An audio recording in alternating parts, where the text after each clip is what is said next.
அடுத்த நிலையம் ஏசபெல் ஸ்டேஷன்.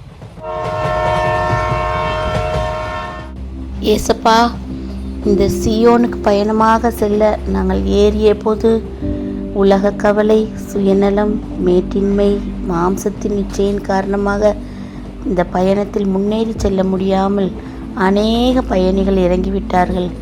இருந்தாலும் எல்லாவற்றையும் மேற்கொண்டு சியோனுக்கு முன்னேறி செல்ல நீர் செய்த கிருபைக்காக உமக்கு கோடான கோடி நன்றி தகப்பனே. காத்து கொள்ளுங்க, பலப்படுத்துங்க. இயேசுவின் மூலமாக கேட்கிறோம் பிதாவே, ஆமேன். Reach your destination, சியோன் நகரம்.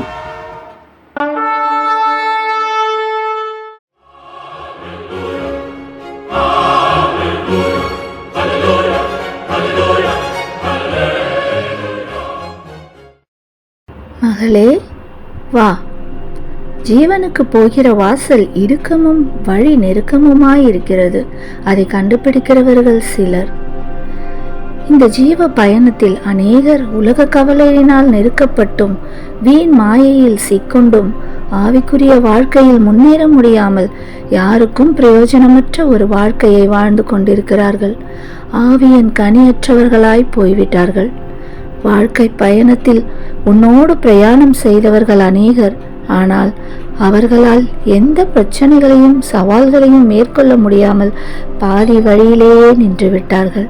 நீயோ மகளே, எந்த சூழ்நிலையிலும் இடராமல் முன்னேறி சென்று கிறிஸ்து இயேசுவுக்குள் தேவன் அழைத்த பரம அழைப்பின் பந்தய பொருளுக்காக லக்கை நோக்கி தொடர்ந்து ஓடினாய்.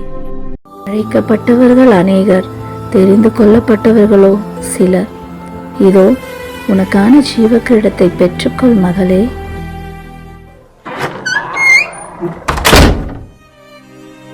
ஐயோ, நான் அவசரப்பட்டு இறங்கிட்டேனே. நம்மளுடைய சூழ்நிலையை பார்த்து முன்னேறி செல்லாம பின்வாங்கிட்டோமே. அப்ப நம்ம சியோன் நகரத்தை சென்றடைய முடியாதா? ஐயோ, நமக்கு ஜீவ கிரீடம் இல்லையா?